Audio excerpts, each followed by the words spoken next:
오늘 말씀은요, 사도행전 20장 17절에서 28절 말씀입니다.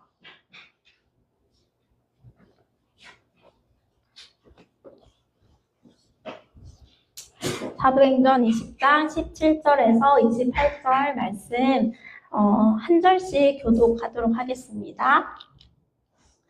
바울이 밀레도에서 에베소로 보내어 교회 장로들을 청하니 그들에게 말하되 아시아에서 첫날부터 지금까지 내가 항상 여러분 가운데서 어떻게 행하였는지를 여러분도 아는 바니 곧 모든 겸손과 눈물이며 유대인의 관계로 말미암아 당한 시험을 참고 주를 섬긴 것과 유익한 것은 무엇인지 공부하에서나 각 집에서나 거리낌 없이 여러분에게 전하여 가르치고 유대인과 헬라인들에게 하나님께 대한 회개와 우리 주 예수 그리스도께 대한 믿음을 증언한 것이라. 그러나 이제 나는 성령에 대하여 예루살렘으로 가는데 거기서 무슨 일을 당하는지 알지 못하노라. 오직 성령이 각성해서 내게 증언하여 결박과 환난이 나를 기다린다 하시니 내가 내 말씀과 주 예수께 받은 사명 곧 하나님의 은혜의 복음을 증언하는 일을 마치지 아니면 나의 생명조차 좀 더 귀한 것으로 여기지 아니하니라. 보라, 내가 여러분 중에 왕래하며 하나님의 나라를 전파하였으나 이제는 여러분이 다 내 얼굴을 다시 보지 못할 줄 아노라. 그러므로 오늘 여러분에게 증언하거나 모든 사람의 피에 대하여 내가 기쁘다니 이는 내가 꺼리지 않고 하나님의 뜻을 다 여러분에게 전하였습니다. 여러분은 자기를 위하여 또는 형제들을 위하여 하거나 성령이 그대와 함께 여러분의 감독자로 삼고 하나님이 자기 필요 하신 일을 부서지게 하셨습니다. 아멘. 네, 오늘은 예수님을 만나면 변합니다 라는 제목으로 오늘 함께 읽은 사도행전의 말씀을 나누도록 하겠습니다. 아직 이 자리에 예수님을 마음 깊이 영접하지 못한 분들이 계시다면 오늘 이 밤에 예수님을 만나는 역사가 일어나기를 축복합니다. 사도행전 20장은요. 바울이 에베소 교회 장로들에게 했던 고별 설교입니다.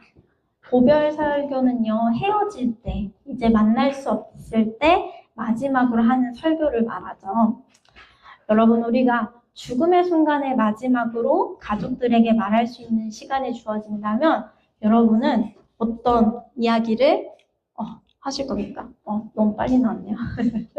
네, 어떤 이야기를 하실 것 같아요? 죽음의 순간에, 마지막 순간에 생각해 보셨나요, 혹시? 네, 고개를 끄덕이는 성은 형제가 무슨 얘기를 할 것 같습니까? 예수 믿으라고 할 것 같아요. 네, 우리는 예수님을 믿는 자들이니까 그게 나오지 않을까 싶어요. 아마 인생을 살아오면서 내가 가장 중요하게 생각했던 것들을 이야기하거나 아니면 내가 이렇게 살았는데 이거는 못 지켜서 너무 후회된다. 이걸 꼭 이야기하고 싶다라는 두 가지로 갈릴 것 같아요. 네, 여러분 아까 나왔던 이 사람 아시죠? 이 사람 누군지 아세요? 네, 스티븐 잡스죠. 네, 제가 바울의 고별 설교 말씀을 묵상하면서 이 세상 사람들이 정말 대단하게 여기는 이 스티브 잡스는 죽기 전에 어떤 유언을 했는지 대략은 제가 기억하고 있었는데 정확하게는 몰라서 한번 찾아봤어요. 제가 스티븐 잡스의 마지막 말을 가져왔거든요. 같이 한번 읽어볼게요. 제가 읽어드릴게요. 나는 비즈니스 세계에서 성공의 끝을 보았다. 타인의 눈에 내 인생은 성공의 상징이지만 일터를 떠나면 내 삶에서 즐거움은 많지 않다. 결국 부는 내 삶의 일부가 되어버린 하나의 익숙한 사실일 뿐이었다. 병들어 누워 과거의 삶을 회상하는 이 순간 나는 깨닫는다. 자부심을 가졌던 사회적 안정과 인정과 부는 결국 닥쳐올 죽음 앞에 희미해지고 의미 없다는 것을 어둠 속 나는 생명 연장 장치에 녹색 빛과 윙윙거리는 기계음을 보고 들으며 다가오는 죽음의 신의 숨결을 느낀다. 이제야 나는 깨닫는다. 생을 유지할 적당한 부를 쌓았다면 그 이후로는 부와 무관한 것을 추구해야 된다는 것을. 예를 들어 관계 아니면 예술 또는 젊었을 때의 꿈과 같은 것 말이다. 끝없이 부를 추구하는 것은 결국 나와 같은 비틀린 개인만 남는다. 신은 우리에게 부가 가져오는 환상이 아닌 만인이 가진 사랑을 느낄 수 있도록 감각을 선사했다. 내 인생을 통해 얻은 부를 나는 가져갈 수 없다. 내가 가져갈 수 있는 것은 사랑이 넘쳐나는 기억들 뿐이다. 그 기억들이야말로 나를 따라다니고 나와 함께하고 나에게 지속할 힘과 빛을 주는 진정한 부이다. 사랑은 수천 마일을 넘어설 수 있다. 상에는 한계가 없다. 가고 싶은 곳을 가라. 성취하고 싶은 높이를 성취해라. 이 모든 것이 당신의 심장과 손에 달려있다. 세상에서 가장 비싼 침대가 어떤 것이냐고? 병상이다. 차를 운전해주고 돈을 벌어줄 사람을 고용할 수는 있다. 그러나 병을 대신 알아줄 사람은 구할 수 없다. 잃어버린 것은 되찾을 수 있다. 그러나 잃고 나서 절대 되찾을 수 없는 것이 하나 있으니 그것은 바로 삶이다. 수술실에 들어가면서 마저 읽어야 할 책이 한 권 있다는 것을 깨달았다. 건강한 삶에 관한 책이다. 우리가 지금 삶의 어느 단계에 있든 결국 커튼이 내려오는 날을 맞게 된다. 가족, 배우자, 친구들에 대한 사랑을 귀하게 여겨라. 자신에게 잘하라. 다른 사람들을 소중히 여겨라. 네, 이렇게 스티븐 잡스가 마지막에 했던 말이 결국 건강한 삶 그리고 부는 가져갈 수 없지만 가족과 소중한 사람들과 함께했던 기억이 더 크게 자리 남는다라고 관계에 대한 중요성을 이야기했죠. 여러분이 인생을 살아오면서 가장 중요하게 여기는 것은 무엇입니까? 제가 왜 이야기를 하냐면요. 오늘 말씀에서 바울은요. 에베소 장로들을 불러서 마지막 설교를 하기 때문입니다. 에베소 교회 장로들에게 했던 고별 설교를 보면 바울의 삶의 목적 그리고 바울이 가장 중요하게 여긴 것이 무엇인지 분명하게 기록되어 있습니다. 그리고 사랑하는 에베소 교회 장로들에게 어떤 삶을 살아가야 할지를 제시하고 있습니다. 우리 같이 사도행전 20장 24절 말씀을 합독하겠습니다. 내가 달려갈 길과 주 예수께 받은 사명 곧 하나님의 은혜의 복음을 증언하는 일을 마치려 하면은 나의 생명조차 조금도 귀한 것으로 여기지 아니하노라. 아멘. 사도 바울이 중요하게 여긴 것은요, 바로 예수 그리스도의 도를 전하는 삶이었습니다. 사도 바울은 여러분이 잘 아시다시피 목숨이 위협을 받을 때도 또 자신이 가지고 있는 것을 다 내려놓아야 할 때에도 이 삶을 묵묵히 감당했습니다. 마치 예수님이 왕의 보좌를 버리시고 이 땅에 오셨던 것처럼 사도 바울도 자신이 가진 것을 다 내려놓고 예수 그리스도를 전해야 하는 상황이었습니다. 저는 이 말씀 묵상을 하고 설교 준비를 하면서 이런 질문을 제 스스로에게 한번 해봤습니다. 이게 과연 사도 바울이기에 가능한 삶이었을까? 또 사도 바울만 살아가야 하는 삶일까? 라는 질문을 하게 됐습니다.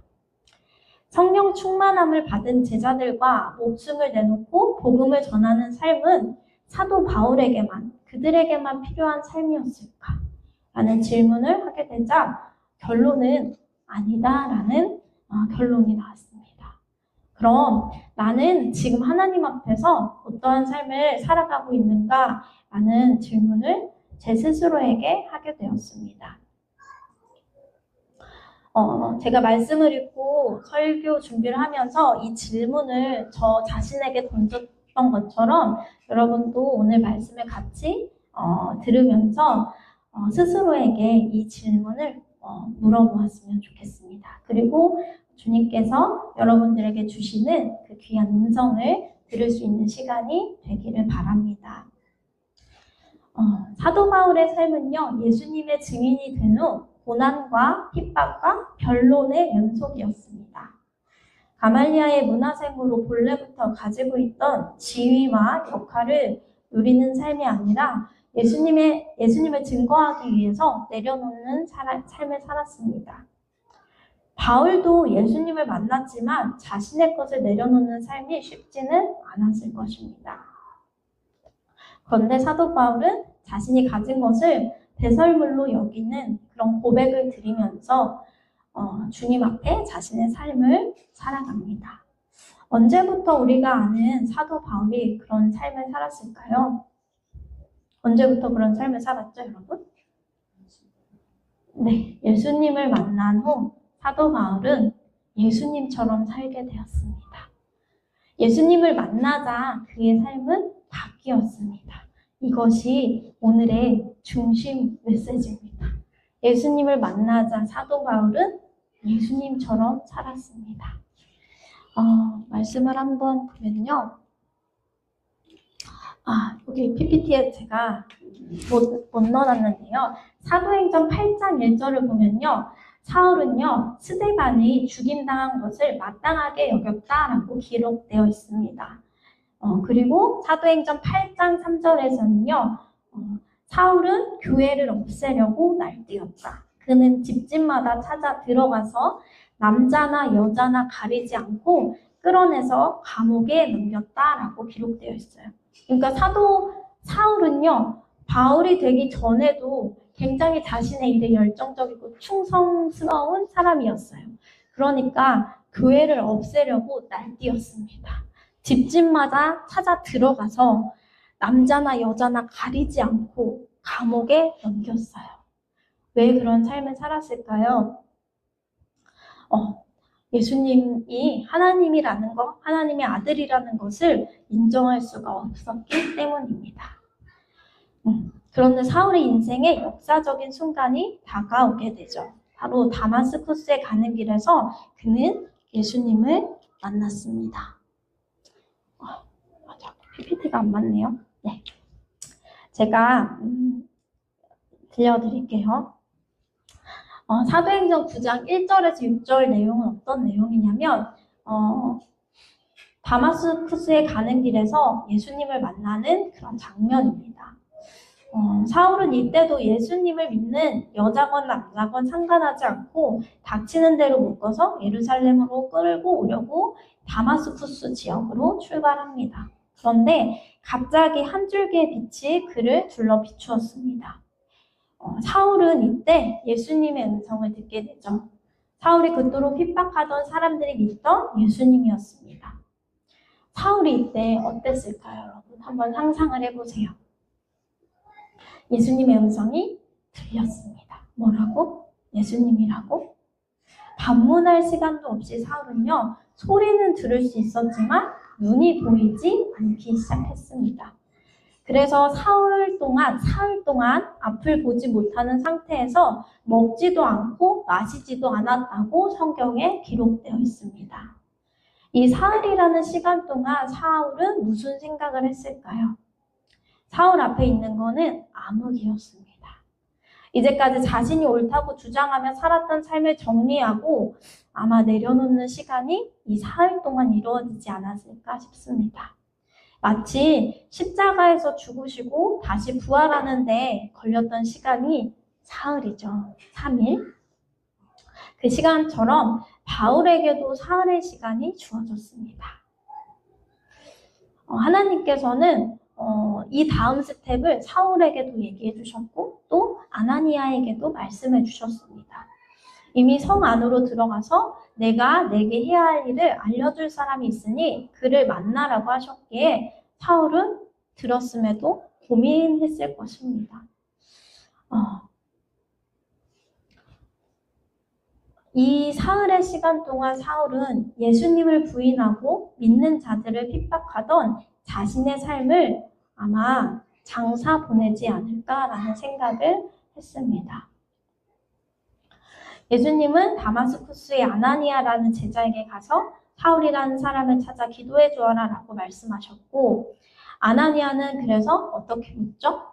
사울이 어떤 사람인지 예수님 아시죠?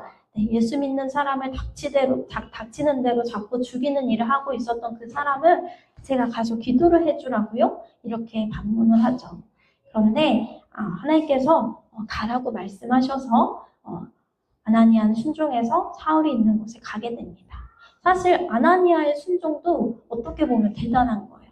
왜냐하면 이제까지 사울이 해왔던 일들은 예수 믿는 사람을 죽이고 핍박하는 일이었기 때문에 마치 내가 거기 가면 죽을 수도 있을 거라고 생각할 수도 있잖아요. 그런데 아나니아는요, 그 예수님의 말씀에 순종합니다. 그리고 사울에게 기도해주며 성령님께서 그에게 하신 말씀을 전하게 됩니다. 이때 한 말씀이 사도행전 9장 17절 말씀입니다. 오타가 있네요. 형제 사울이여, 그대가 오는 도중에 그대에게 나타나신 주 예수께서 나를 보내셨소. 그것은 그대가 시력을 회복하고 성령으로 충만하게 되도록 하시려는 것이오. 이 뒤에 사울의 눈에서 비늘 같은 것이 떨어져 나가고 사울의 시력을 회복하였습니다. 그리고 그는 일어나서 세례를 받고 음식을 먹고 힘을 얻었습니다. 사울이 세례를 받았다는 것은요, 어떤 걸 의미할까요? 내가 죄인임을 인정하고 예수 그리스도가 나의 구주라는 것을 사울이 인정했다는 것입니다. 예수님과 연합되는 것을 사울이 받아들였다는 거예요.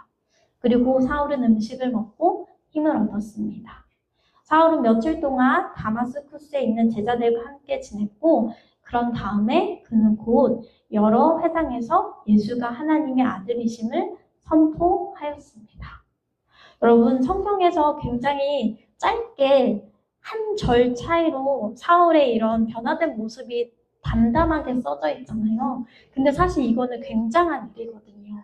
한 절로 표현될 수 있는 한 절 사이의 일이 아니라 이 세례를 받고 예수님을 선포하게 됐기까지 사울이 겪었던 그러한 내면의 과정들이 어땠을까 한번 여러분 생각해 보세요. 결코 한 절 차이로 그렇게 간단하게 이루어지는 변화가 아닙니다.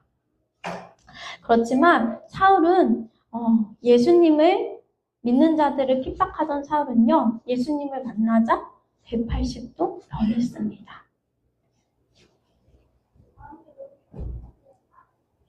예수님을 만나자 자신의 생각과 그동안의 삶을 모두 청산하게 되었습니다.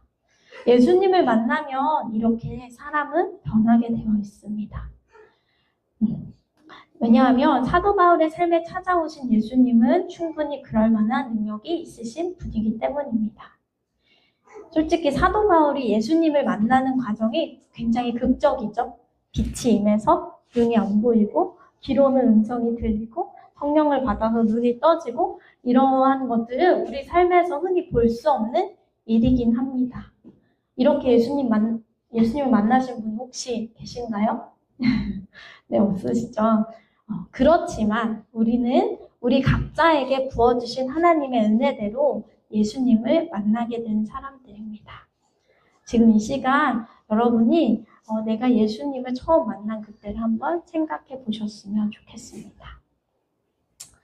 말씀을 읽고 이 준비를 하면서 제가 좀 반성이 되었던 점 중에 하나는요, 사도 바울의 태도였습니다. 그는 누구보다 열성적이게 예수 믿는 자를 박해하던 사람이었는데 예수님을 만나고 며칠이 지나자 자신의 삶에 찾아오신 예수님을 인정하고 받아들이고 그동안의 삶과 정반대되는 삶을 살아가기 시작했습니다. 너무 짧은 시간에 사도 바울의 태도가 이렇게 변한 것에 대해서 물론 하나님께서 함께 하셔서 가능한 일이지만 좀 저는 이 사도 바울의 태도가 눈에 많이 들어왔어요. 예수님의 강권적인 역사가 있었지만 또 각자에게 주신 은혜의 분량대로 우리가 예수님을 만났지만 그럼에도 불구하고 꿋꿋하게 내가 가진 태도로 고치지 않는 모습이 제게 있었기 때문이에요. 예수님 말씀하신 것을 변화된 삶을 살아가는 것이 굉장히 사도 바울은 쉬워 보이는데 저는 좀 많이 어려울 때가 많았거든요. 그래서 사도 바울의 이 태도를 보면서 부럽기도 하고 저의 태도는 하나님 앞에서 순종하는 저의 태도는 어떠한가라는 생각을 해보게 되었습니다. 사도 바울이 예수님을 만나고 변화된 삶을 살아가자 그동안 박해하던 자 사울을 보면서 사람들은 적잖게 놀랐습니다. 그래도 사도 바울은 어떻게 했죠? 바르게 예수님을 전했습니다. 자신을 찾아오신 예수님을요. 사도행전 9장 23절에 보면요. 사울의 바뀐 태도로 인해서 유대인들은 이때부터 사울을 죽이려고 모의했다라고 기록되어 있습니다. 사도 바울이 예수님을 증거하기 시작할 그때부터 유대인들은 사울을 죽이기로 모의했다는 것입니다. 그래서 결국 바울의 삶은요 이랬습니다. 밤에 광주리에 들어가서 성 밖을 내려가기도 하고요. 예수님을 믿는 제자들과 어울리려 해도 그들이 사울의 회심을 믿지 않아서 처음엔 어울릴 수조차도 없었다고 기록되어 있습니다. 그러던 중에 바나바가 사울을 받아들였습니다.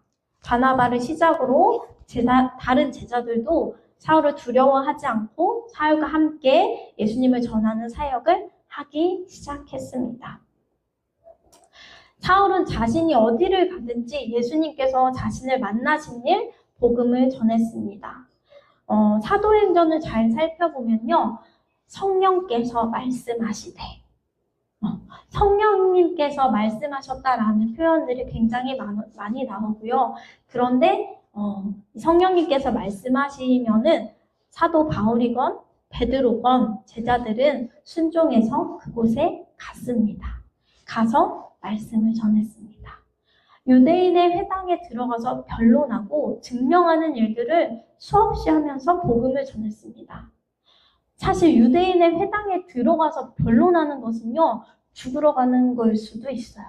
돌 맞을 수 있거든요. 그렇지만 사도 바울은 거절하지 않았습니다. 네, 목숨을 내놓고 복음을 전했죠. 그로 인해 바울이 얻은 것은요, 휘황찬란한 그런 것이 아니라 시험이고 고난이고 자신의 생명이었습니다. 그럼에도 불구하고 유대인의 관계로 말미암아 당한 시험을 참고 주님을 섬기고 예수 그리스도를 전했습니다. 사울이 가장 많이 전했던 것은 바울이 예수님을 전할 때 가장 많이 했던 것은 예수 그리스도가 우리를 구원하셨고 율법이 아닌 하나님의 값없는 구원하심을 이야기했습니다. 유대인에게 또 이방인에게도 얘기했죠. 모세의 율법으로는 이롭게 될 수 없던 그 모든 일에서 풀려나게 된다며 복음을 전했습니다. 믿는 사람은 누구나 다 예수 안에서 의롭게 됩니다. 라고 이야기했습니다.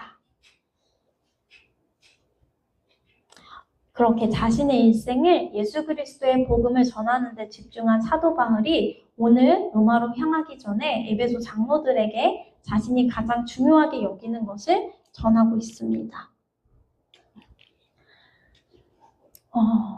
말씀을 보면요.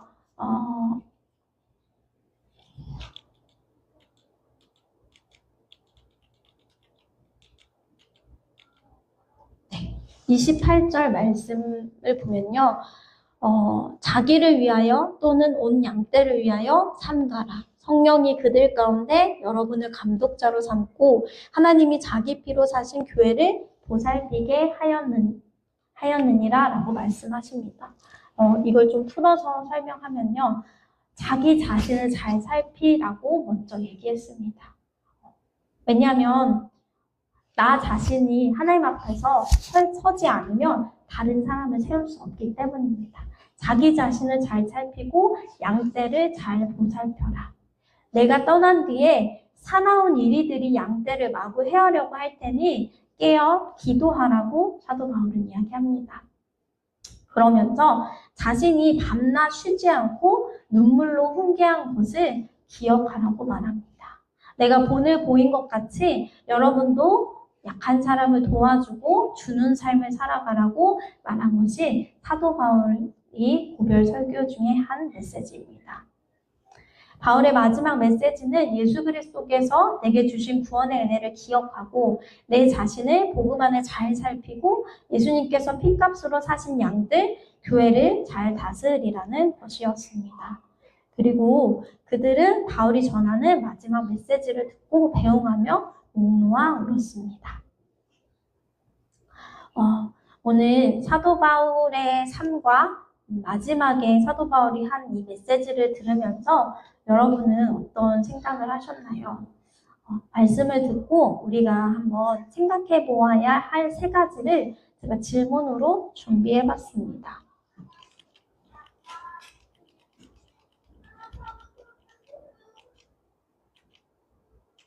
첫 번째 질문은요. 나는 예수님을 만났는가? 라는 질문입니다. 오늘 설교 제목처럼 예수님을 만나면요. 삶이 변합니다. 변해야 합니다. 이것이 복음이 흘러가는 곳에 일어나는 변화이기 때문입니다.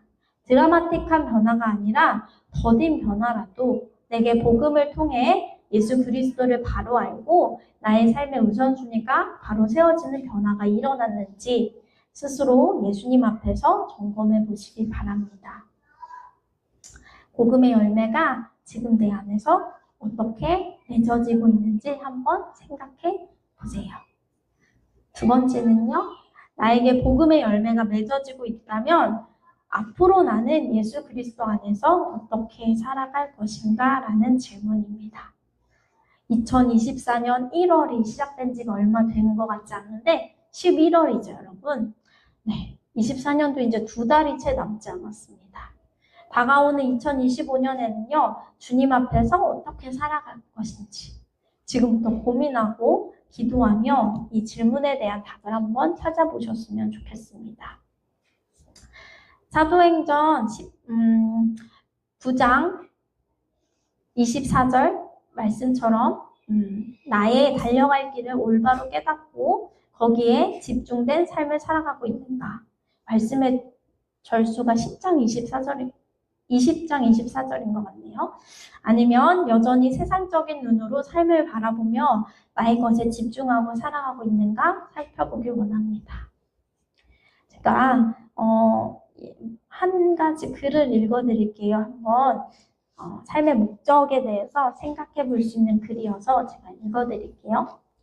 예초기의 목적은 풀을 베는 것이고 토스터의 목적은 빵을 굽는 데 있습니다. 총총한 별, 빛나는 우주 먼지와 깜빡거리는 가스로 가득한 우주도 존재의 목적이 있습니다. 바로 하나님의 영광을 선포하는 것입니다. 이스라엘이 창조되고 선택된 것도 그분의 영광을 위해서입니다. 우리 각 사람의 인생에도 목적과 사명이 있습니다. 우주에는 하나님 중심의 질서가 있고 그 틀 안에서 우리는 목적 있는 존재로 태어났습니다. 이 목적을 무시하면 우리는 자멸합니다. 내 목적은 내 욕망을 채우는 것이 아닙니다. 내 삶의 의미는 내가 규정한다라고 말하면 우리의 존재의 신현이 유린당할 수 있습니다.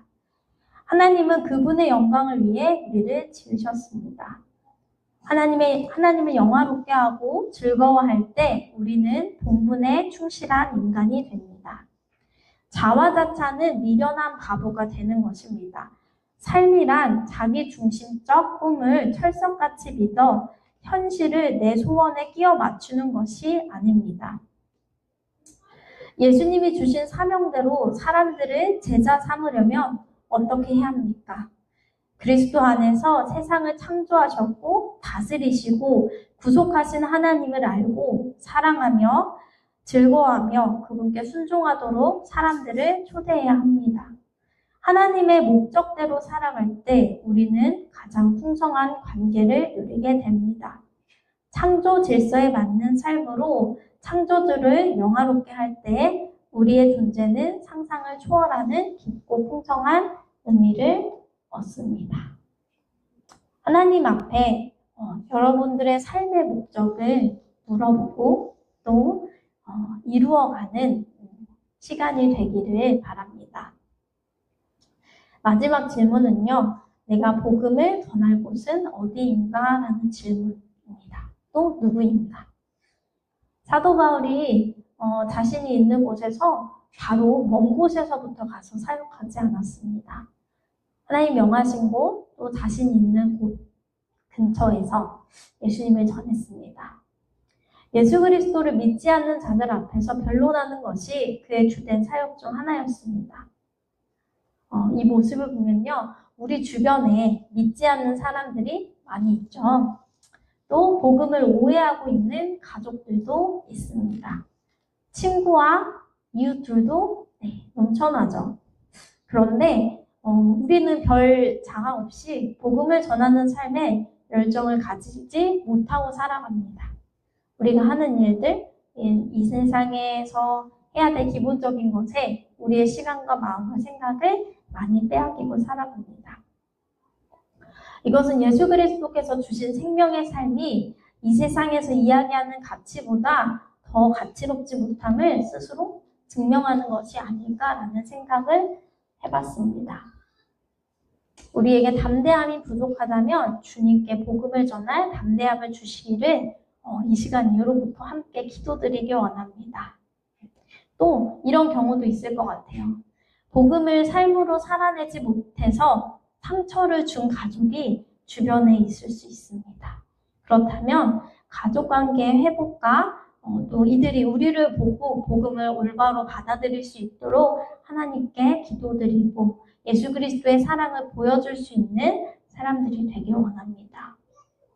마지막으로 우리에게 복음보다 더 중요한 세상의 삶, 나를 위한 삶이 여전히 복음을 전하는 장애물이 된다면 이 시간 이후로부터는 복음보다 더 중요한 것이 없음을 고백하는 삶으로 인도해 주시기를 간절히 기도하기 원합니다.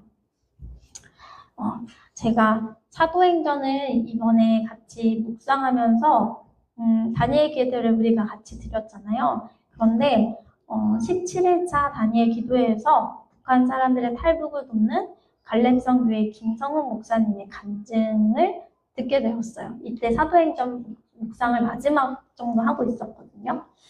그런데 이 목사님의 삶을 보면서 사도 바울의 삶, 그리고 예수님의 삶이 보였고 또 지금 난 어떠한 삶을 살고 있는지 되게 돌아보게 되었습니다. 이 목사님이 덩치는 이렇게 좋지만 북한 사람들을 구하다가 빙판에서 넘어져서 여기 목부터 여기까지 철심을 박으셨대요. 그래서 무거운 것을 들으면 목에 힘이 가니까 체구는 좋은데 무거운 것을 전혀 들지 못하신대요. 그렇게 7번의 수술을 해서 몸이 성하지 않는데 북한의 한 사람과 한 사람을 만나가지고 이제 탈북을 하는 그 과정을 이제 설명하시고 동영상으로 보여주시거든요. 복음을 전하는 것이 참 생명을 내놓고 해야 되는 일이라는 것을 이 기도의 말씀을 보면서 느꼈던 것 같아요. 그리고 동시에 느꼈던 건 뭐였냐면요. 예수님께서 나를 저렇게 위험천만한 곳에 선교가라고 보내지 않으셨네. 네. 그런데 나를 어디로 보내셨을까? 주님께서는. 주님은 우리의 일상 가운데 주님을 전하도록 보내셨구나. 나의 일상 가운데 예수님을 전하도록 저렇게 보내셨구나라는 생각이 들었습니다. 폭풍우가 몰아치는 곳, 정말 허름한 목선에 배멀미하는 탈북민을 구출하는 곳이 아니라 너무나 사랑하는 가족들, 친구들, 그리고 이웃이 있는 안전한 곳으로 우리를 보내셨습니다. 우리가 저 목사님처럼 그런 특별한 선교, 복음 전도를 하지 못하지만 하나님께서 우리에게 보내신 그 일상 가운데서 우리가 전할 수 있는 복음을 담대하게 전하기를 오늘 말씀을 들어 이야기를 합니다. 이거는 저의 간증인데요. 제가 이 설교와 사도행전 말씀을 묵상하면서 제가 복음을 전하지 못하는 삶을 살아가고 있는 것이 하나님 앞에서 굉장히 마음이 찔리고 또 말씀을 묵상하면서 주님 저도 이제 복음 전하며 살겠습니다 라고 계속 제가 마음속으로 기도를 올려드렸어요. 그런데 특별한 무언가 있지 않았는데 그 마음을 먹고 나니까 어떤 일들이 발생하냐면 머리를 자르러 갔는데 세 번째 간 미용실에서 머리를 자르면서 자연스럽게 얘기하는데 저도 자연스럽게 제가 이 동네 스토리 처치에 목사 사모예요. 이렇게 얘기를 하고 있었어요. 얘기를 하게 된 거예요. 자연스럽게. 그분이 하는 말씀이 저 대학교 때 교회 다니고 지금 안 나가요. 이렇게 얘기를 하는데 자기 얘기를 막 하시는 거예요. 근데 제가 첫 번째 갔을 때도 그렇고 두 번째는 문이 안 열어서 못 갔고 이게 세 번째, 그러니까 두 번째 만남인데 제가 이 근처 교회에서 왔어요. 이렇게 얘기를 하는데 자기가 예수님을 믿다가 안 믿은 이유, 친정이나 시댁의 복음에 관련된 이야기 막 이런 걸 다 하시는 거예요. 그러면서 우리 교회는 이런 교회예요 라고 자연스럽게 얘기하는데 그분이 정말 자기는 신앙생활 하다가 너무 지쳐서 안 다녀요. 그 뒤로 안 다녀요. 이렇게 얘기하는데 우리 교회가 복음을 어떻게 전하고 있는지 어떻게 예배드리는지 자연스럽게 얘기를 할 수 있게 됐어요. 그래서 그 얘기를 하면서 하나님께서 내가 복음을 전하고 싶다고 하니까 예전에 왔던 곳에서 똑같은 사람인데 복음을 전하게 하시네? 라는 마음이 들었어요. 그래서 되게 신기했고 저분에게 복음을 전해야겠다라는 마음이 들었어요. 또 두 번째는 저희 학원에서 일어났던 일인데 제가 학원에서 요즘 아이들의 영어를 가르치는데 첫 번째 반에 남자아이가 하나 있어요. 첫 수업이 시작될 때 얘들아 이번 주에 어떻게 지냈어? 이렇게 물어보다가 어떤 여자애가 친구 만났고요. 주말에 뭘 했어요? 이렇게 얘기를 해서 전 자연스럽게 나는 교회 갔다 왔어. 원래 이런 얘기를 안 하거든요. 교회 갔다 왔는데 이렇게 얘기하니까 남자친구가 저한테 선생님 크리스천이세요? 이렇게 묻는 거예요. 그래서 나 크리스천이야 이랬어. 그랬더니 저도 크리스천이에요. 그래요. 그래서 너도 교회 다니고 예수님 믿는구나 이랬더니 저는 크리스천인데 교회는 안 나가요. 이러는 거예요. 그래서 아니 너는 왜 크리스천인데 교회를 안 나가? 이랬더니 엄마 아빠가 교회를 아직 못 정하셨다고 자기가 교회를 그래서 못 나가고 있다고 얘기를 하는 거예요. 근데 이것도 되게 제가 일부러 얘네를 전도해야지 그래서 나 교회 다닌다고 얘기해야지 이렇게 한 게 아니라 그냥 자연스러운 대화 가운데 나의 정체성을 밝혔더니 이 똑같은 자리에서 이런 이야기를 할 수 있구나. 그래서 제가 그 친구한테 사실 아무한테도 얘기 안 했는데 선생님 남편이 목사님이야. 그래서 우리 교회 한번 와볼래? 그러니까 교회 어디예요? 막 이렇게 물어보면서 내가 나중에 자세히 또 알려줄게 이렇게 얘기하면서 교회 다니지 않는 사람들을 하나님께서 붙여주시는구나. 그 사람들이 여기 오든 안 오든 어쨌든 내 입술을 통해서 예수님을 믿으세요. 교회 나가보세요. 예배 드리세요. 라는 말을 하게 하시는구나라는 생각이 들더라고요. 그래서 우리가 복음을 전하려고 마음을 먹으면 성령 하나님께서 그 걸음을 인도해 주시고 그렇게 하게 하시는구나라는 것을 느꼈어요. 그래서 사도행전에서 성령님께서 말씀하셨을 때 제자들이 순종했다라는 것들이 이런 거일 수 있겠구나라는 생각이 들더라고요. 정리해보면요. 우리가 우리의 주어진 일상 가운데 이렇게 자연스럽게 복음을 전할 수 있도록 성령 하나님께서 우리에게 주시는 그 감동으로 복음 전하는 삶을 살아갈 수 있기를 예수님의 이름으로 축복합니다. 함께 찬양 드릴 텐데요. 찬양 드리고 기도 드릴 텐데요. 같이 찬양 드릴 것은 예수 나의 산소망이라는 찬양입니다.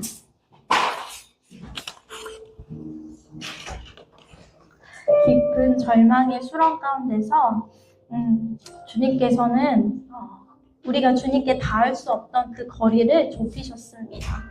예수님께서 십자가에서 죽으심으로 그 거리를 좁혀주셨습니다. 이것은 우리의 공로가 아니라 예수님의 공로로 이루어졌습니다.